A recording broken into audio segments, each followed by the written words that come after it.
Hi friends, this is Tushar sir and welcome to my channel Easy Physics by Tushar sir.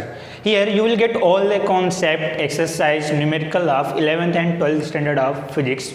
Today I am going to take lecture physics chapter will be alternating current class 12th.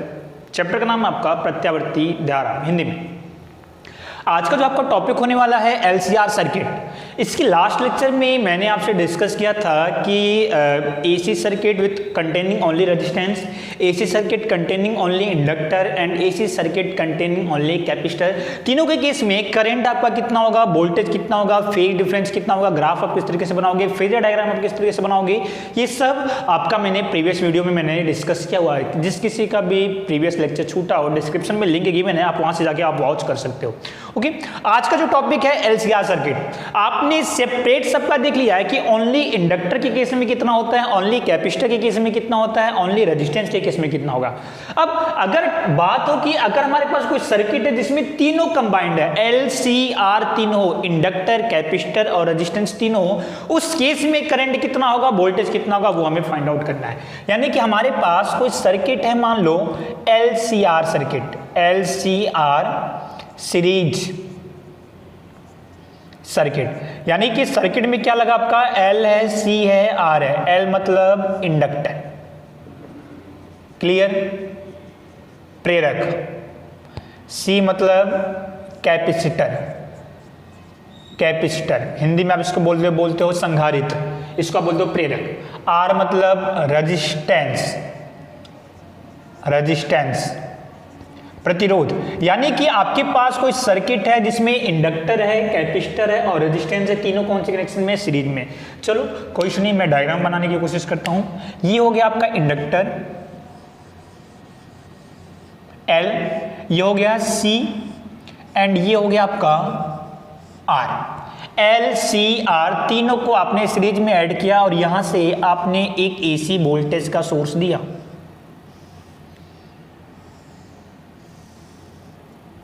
यहां से आपने ये AC voltage का आपने यहां से एक source दिया.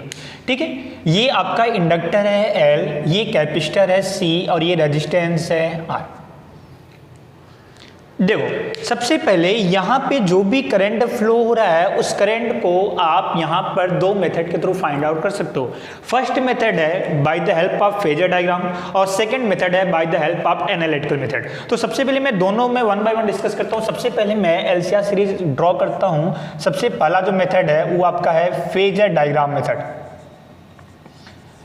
फेजर डायग्राम के थ्रू, फेजर डायग्राम मेथड के थ्रू आप इस सर्किट में करंट आप फाइंड आउट कर सकते हो.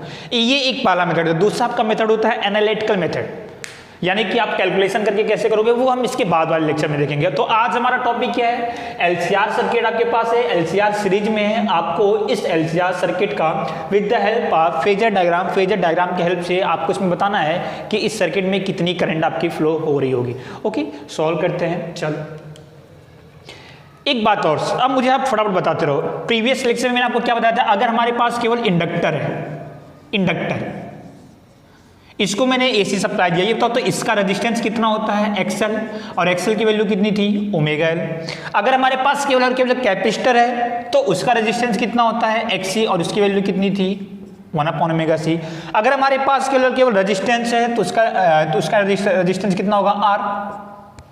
ये तो आपको बताया हुआ था मैंने. ठीक है, चल यहां पर मैंने वोल्टेज सप्लाई कितना दिया, V = Vm sin omega T. यहां से मैंने इतना वोल्टेज सप्लाई दिया. ये तो जब आप इतना वोल्टेज सप्लाई दोगे तो यहां से करंट फ्लो होगा.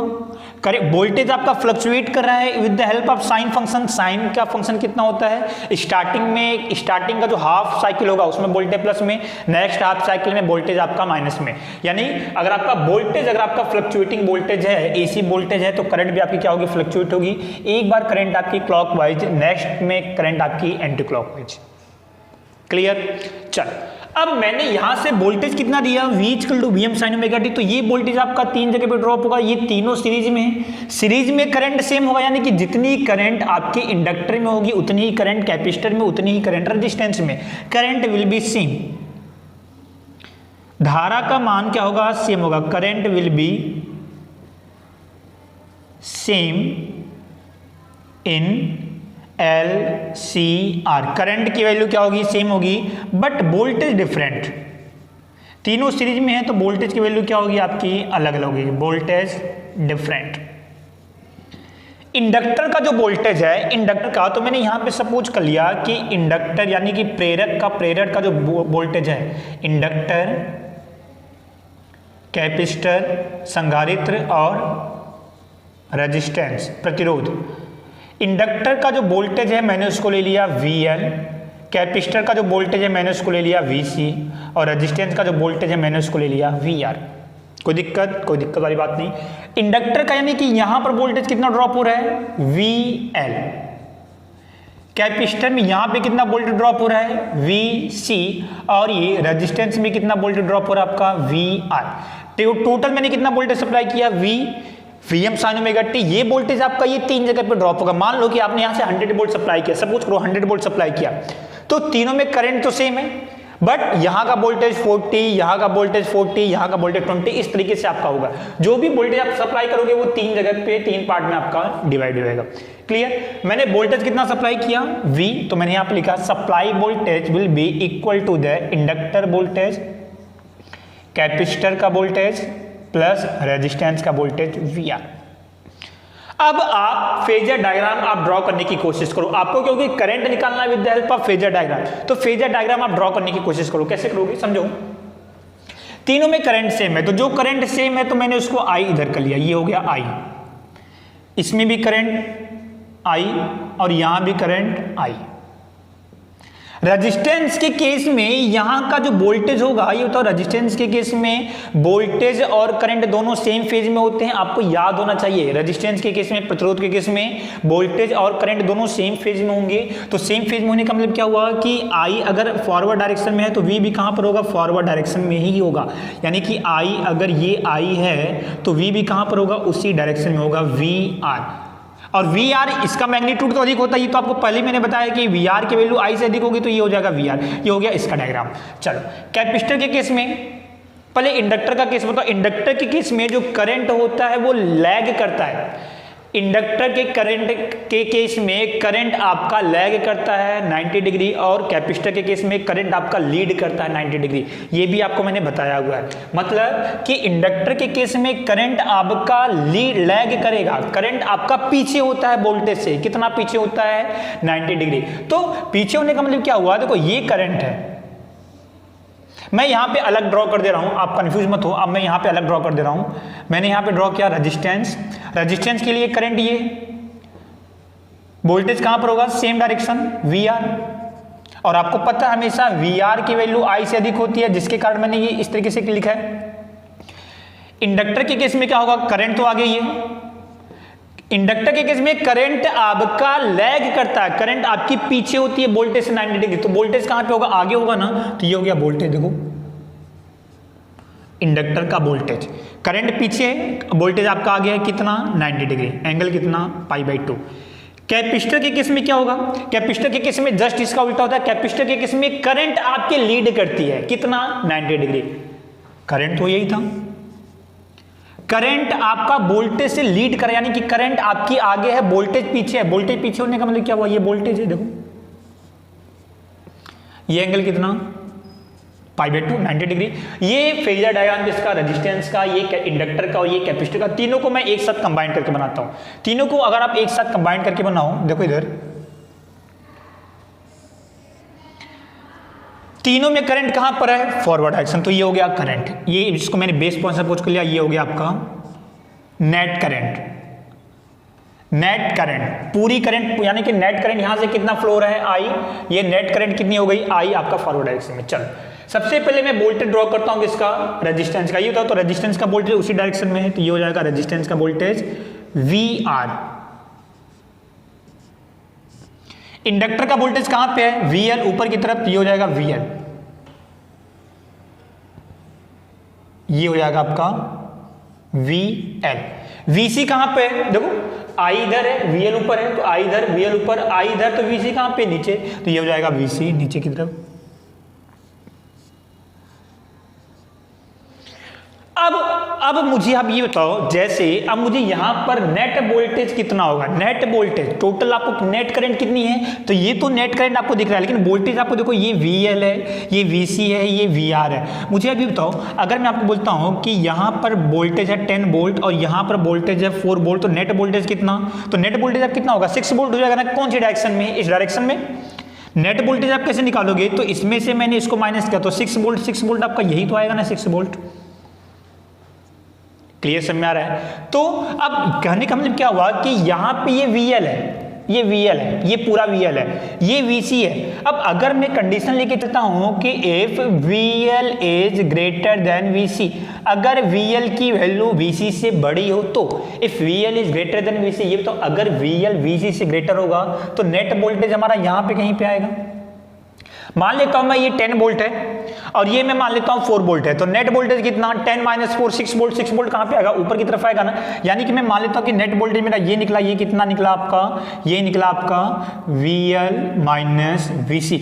अगर ये VC is greater then VL होता, अगर VC की वैल्यू बड़ी होती तो आंसर क्या हमारा आता, net voltage VC minus VL। कहां पर, डाउनवर्ड डायरेक्शन। वो डिपेंड करता है कि आपका कौन VL बड़ा है कि VC बड़ा है। क्लियर समझ आ गया। तो if VL is greater than VC then VL minus VC, आपका ये आपको पॉइंट आया। ये बताओ, तो अभी यहाँ पे टोटल कितने वोल्टेज हैं, एक वोल्टेज, इन दोनों को मैंने कंबाइन करके एक सिंगल वोल्टेज बना दिया, ये VL माइनस VC, ये VL माइनस VC, ये वोल्टेज कितना VR। ये बताओ, तो एक वोल्टेज ये है, एक वोल्टेज ये है, दोनों वोल्टेज का रिजल्टेंट कैसे करते हो आपको पता है, ये 11 में आपने पढ़ा होगा। रिजल्टेंट कैसे करोगे, इसके हेड पे आओ, इसके पैरेलल एक लाइन में ड्रॉ करता हूं, इसके हेड पर आओ, इसके पैरेलल आप एक लाइन ड्रॉ करो, दोनों ने यहां पे कट किया, जहां पे वो कट करेंगे इस सेंटर से आप इसको मैच कर दो। जैसे आप इसको मैच करोगे तो ये जो वोल्टेज है ये आपका हो जाएगा नेट वोल्टेज V। समझ में आया, ये आपका हो जाएगा नेट वोल्टेज कितना V। ये बताओ, अगर ये VL माइनस VC है तो ये भी कितना होगा, ये भी कितना हो जाएगा आपका, हो जाएगा VL माइनस VC। और ये कितना आपका, ये तो आपका VR है। ये आपका नेट वोल्टेज, कुल वोल्टेज, और ये आपकी नेट करंट, सॉरी ये नेट करंट, ये यहां तक और ये यहां से लेके यहां तक नेट आपका VR। I कुल करंट और कुल वोल्टेज के बीच में एंगल कितना, फाई को आप क्या बोलते हो, फाई द फेज डिफरेंस, कलांतर। फाई क्या आपका, फेज डिफरेंस, यानी फाई आपका क्या, आपका कलांतर है। ठीक है, तो इसके बाद से अब इसका स्क्रीनशॉट लो, फिर मैं आपको नेक्स्ट आगे बताता हूं। चल,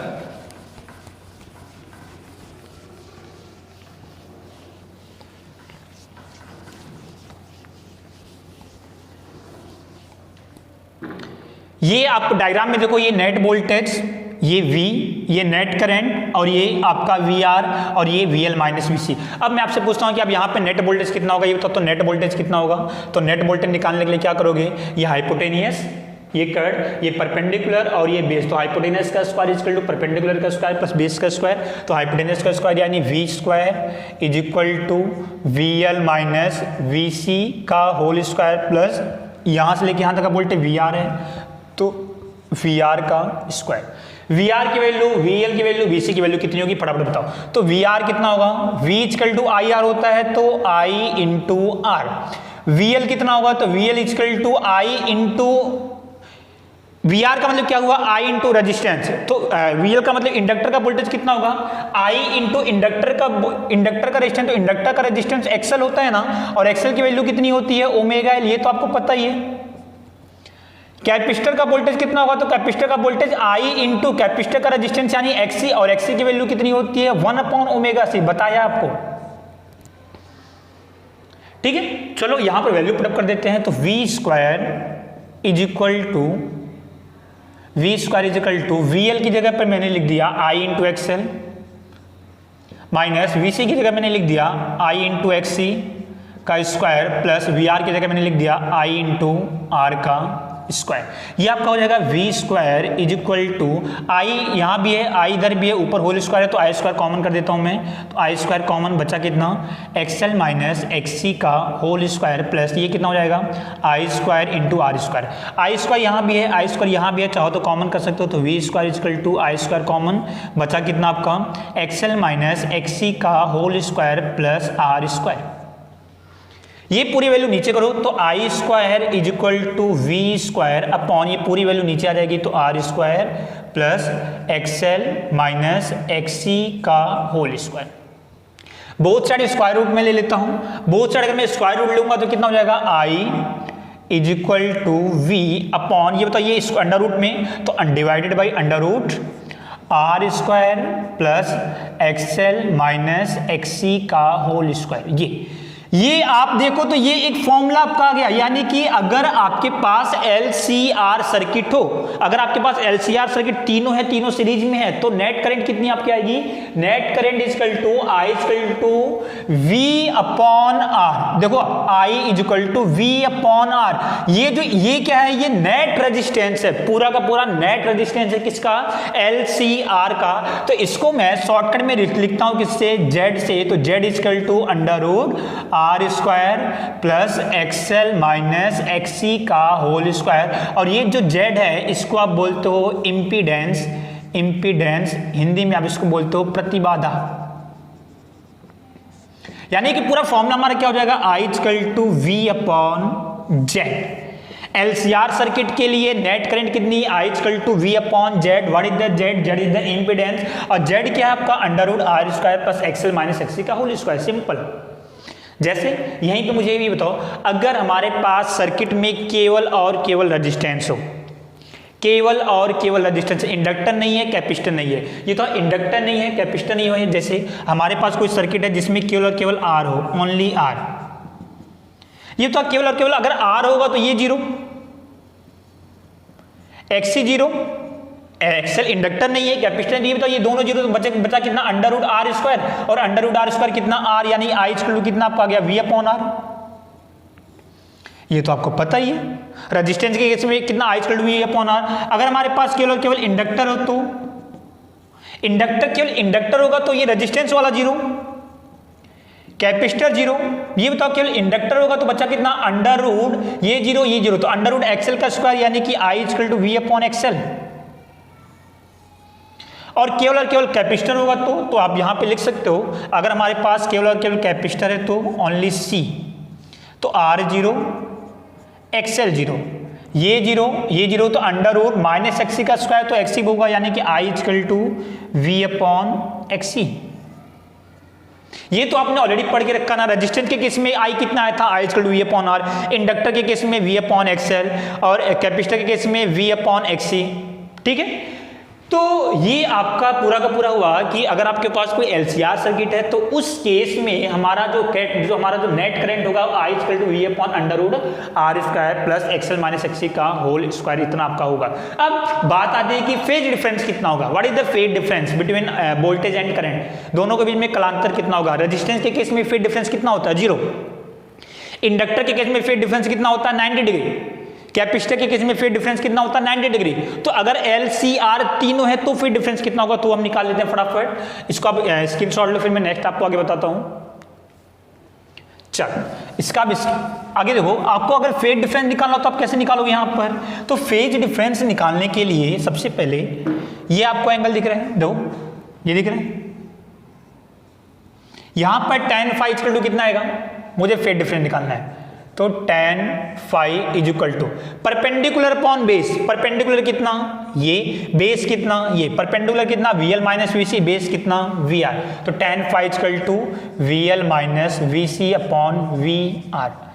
tan phi is equal to VL की जगह पे चाहो तो आप I इंटू एक्सएल लिख सकते हो, VC की जगह पे आप I इंटू एक्सएल लिख सकते हो, और VR की जगह पे आप I इंटू R लिख सकते हो। I कॉमन लेके कैंसिल आउट, कितना आपका आ जाएगा tan phi is equal to XL minus XC divided by R. तो phi इज इक्वल टू कितना, tan इनवर्स, tan को इधर कर दो, tan inverse XL minus XC upon R. ये आपका आ गया कितना, फेज डिफरेंस यानी कलांतर, ये आपका आ गया फेज डिफरेंस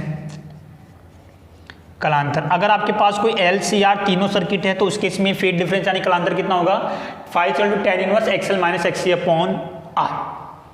अब यहीं पे अगर हमारे पास केवल रेजिस्टेंस होगा तो ये दोनों जीरो, इंडक्टर होगा तो ये और ये जीरो, कैपेसिटर होगा तो XL और R जीरो, आपको फाई की वैल्यू मिलती रहेगी। समझ में आ गया? तो इस तरीके से आपको सॉल्व करना है। तो अगर आपके पास